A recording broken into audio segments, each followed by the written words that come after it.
मैं सुनील कौशल अपने चैनल पर आपका स्वागत करता हूं।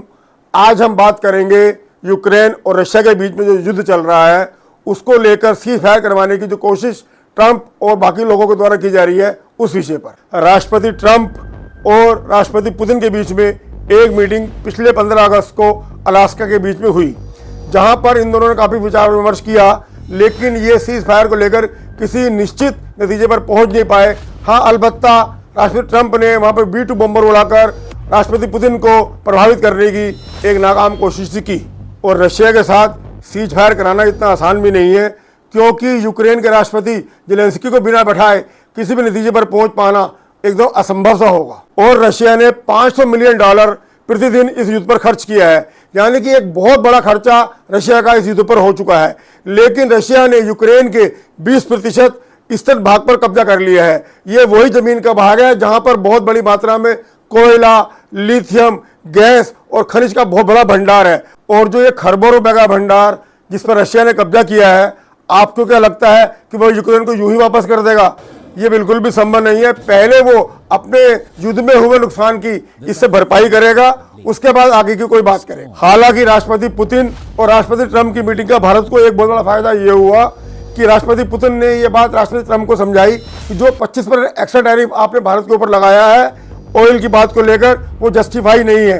और उनकी बात को मानते हुए राष्ट्रपति ट्रंप ने उस टैरिफ को फिलहाल पोस्टपोन कर दिया है। और अमेरिका किसी भी देश को पहले युद्ध में किस प्रकार झोंक देता है, इसका बेहतरीन उदाहरण है रशिया और यूक्रेन का ये युद्ध। पहले तो यूएस ने और यूरोपीय देशों ने यूक्रेन को ये बात कहकर कि हम तुम्हें नाटो देशों में शामिल कर लेंगे और पैसा देकर रशिया के खिलाफ युद्ध के मैदान में उतार दिया।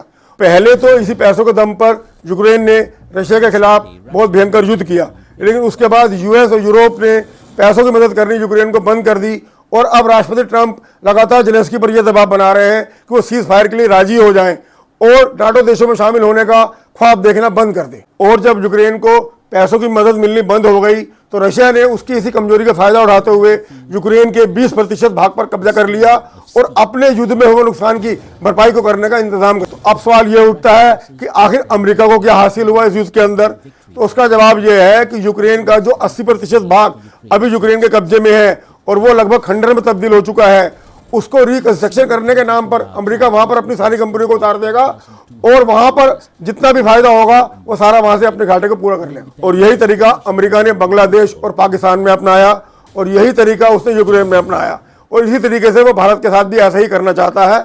लेकिन जब तक माननीय नरेंद्र मोदी जी इस देश के प्रधानमंत्री हैं तो वो ये संभव नहीं है और इसलिए माननीय नरेंद्र मोदी जी अमेरिका की आंखों में हमेशा खटकते रहते हैं। और चूंकि हमारे देश के प्रधानमंत्री श्रीमान नरेंद्र मोदी जी अमेरिका के सामने दीवार बनकर खड़े हुए हैं, इसीलिए अमेरिका श्रीमान नरेंद्र मोदी जी को भारत के प्रधानमंत्री के पद से हटाना चाहता है। और आज अमेरिका में यूक्रेन के राष्ट्रपति जेलेंस्की सहित यूरोप के बहुत सारे देशों के राष्ट्रपति डोनाल्ड ट्रंप के साथ एक मीटिंग कर रहे हैं, जिसमें यूरोप के इटली, फ्रांस, जर्मनी और ब्रिटेन के देशों के राष्ट्रपति शामिल हैं। और इस मीटिंग में राष्ट्रपति डोनाल्ड ट्रंप राष्ट्रपति जेलेंस्की पर सीज फायर करने का दबाव बना रहे हैं।